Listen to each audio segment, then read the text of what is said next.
All right, well, I'm here in Boston, Massachusetts with my family over spring break.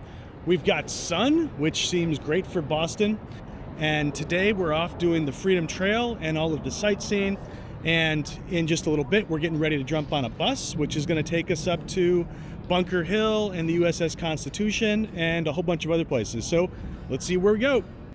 We used Old Town trolley tours, which will take you to just about anywhere of significance in Boston. This trip has taken us up to Cambridge, which is where we jumped on the Freedom Trail. If you're not familiar with the Freedom Trail, it's a red brick stripe built right into the sidewalks and roads. The trail itself stretches for about 2.5 miles or 4 kilometers through Boston's most historic neighborhoods.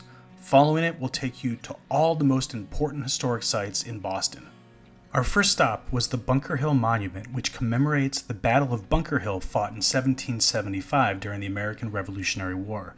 If the name itself doesn't ring a bell, you'll probably recognize the phrase, "Don't fire till you see the whites of their eyes," which was famously used during this first battle with the British Army. Of course, the kids wanted to climb to the top of the monument, which put me in charge of climbing all 294 stairs with them. That is to say, my wife was off the hook as we charged up to the top. I'm speeding this up, but it was a heck of a slog to get through. And I gotta be honest, I'm still sore from this trek. Nice of you guys to finally join. Thanks, pal. Is that easy? No. For Sal. That was a little hard. I did feel mine. I'm used to The this. Boy Scout does it all the time. The old man does not. And I don't know, I guess you don't walk up that many stairs either? No. Not normally. Well, we did make it. After taking in the sights and then limping back down to the bottom of the monument, we met up with my well-rested wife and followed the Freedom Trail over to the USS Constitution, which was one of 6 original battleships commissioned to start the United States Navy. First launched to sea in 1797, the Constitution earned the nickname Old Ironside because of the ship's strong oak hull. All right, well, we are on the USS Constitution in Boston, Massachusetts. It's a really cool ship and worth checking out. After looking around the upper deck for a bit, we headed down below deck to see the living and fighting quarters.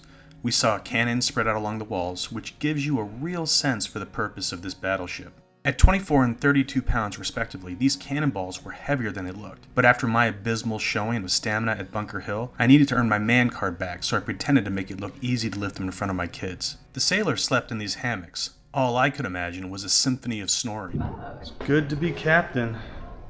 Look at that, Daddy. The captain has his own bed. What's cool is that when I was a kid, my family came to this very same spot and visited the Constitution. I'm there on the right with my sister and brother. Quick shout out to my mom for the matching atrocious haircuts. All said, I'm thrilled to have brought my kids to the very same spot. Hopefully they'll bring their kids someday too. Finishing up with the Constitution, we decided to explore another ship nearby. The USS Cassin Young is a far more modern battleship that was used during World War II. Unlike the Constitution, only the upper deck was open to tourists, but that was plenty because the upper deck is filled with various artillery and defenses, which my son and I got a big kick out of seeing. So this ship was predominantly used in the Pacific, and what's interesting is they have depth charges, they have these devices that actually come out the back of the ship and distract torpedoes from hitting the actual ship. They were never used during the Pacific War with this particular ship. However, the Pacific War with this ship was largely one that was fought with airplanes. And this ship was hit 2 times by kamikazes. One time killed 1 sailor and hurt a few others, and another time that killed over 20 sailors with the hit. We were also able to see some cool places like the navigation and communication rooms, as well as the captain's quarters. It was interesting to see how different they were than what we saw on the USS Constitution. So this ship has 20 plus confirmed kills, meaning probably did more because there were lots of ships in the same era that were shooting at the Japanese bombers and Japanese planes flying over above. But this one got 22, so at least. After exploring around the rest of the dock and seeing an original dry dock that they used, we decided to head over to the USS Constitution Museum. The museum itself is absolutely wonderful for kids. It's super hands-on and allowed my children to learn and explore what it was like to live and be a sailor back in the days that the USS Constitution sailed the ocean blue.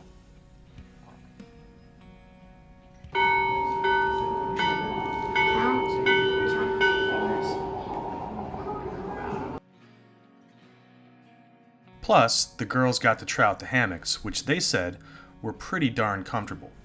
Once we finished up with the museum, it was time to head back to the Old Town Trolley and get a ride back into the city. We jumped on and it took us down to the Boston Common area. From there, we explored the park, which is one of the oldest public parks in America. The park has a bunch of monuments that range from the Revolutionary War and forward in time. We saw one of my favorite monuments of the world, the Robert Gould Shaw and Massachusetts 54th Regiment Monument, which commemorates the colonel and the volunteers of one of the very first all-African-American regiments during the Civil War. We also made sure to stop by the original Cheers and have dinner. Once finished, it was time to jump back on the Freedom Trail and head over to one of the many cemeteries that you can find in Boston. This one happened to have Paul Revere, who most people know, John Hancock, Sam Adams, and a bunch of other very historic people who were laid to rest in this cemetery. With 2 hungry teenagers in tow, we topped off the night by stopping at Quincy Market, which is the oldest food hall in America. What are you guys eating? Pizza bagels. What's a pizza bagel? Can you show it to me? The biggest bagel bite you've ever seen. While my family opted for giant bagel bites, you can find anything from a bunch of local businesses selling seafood to snacks to desserts. I'm home now, and I want to just say that Boston wound up being an amazing trip for me and my family. If you have kids and you want them to get a sense for where America came from, there's no other place like Boston. And we've been to Washington, which is also an amazing trip. But for this time at this place, this was just a wonderful trip for my kids. So I've got some tips after being in Boston. First of all, we rented a car, and I would say don't rent a car. We didn't use it, not really. We just paid for the parking the whole time. Just an added expense that you don't need for this sort of trip. And the other thing I would say is stay in the city, stay in a hotel or rent an Airbnb and try to do it on the Freedom Trail. I mean, it's awesome being right there and everything's walking distance. So if you're fortunate enough to be able to afford that, do it.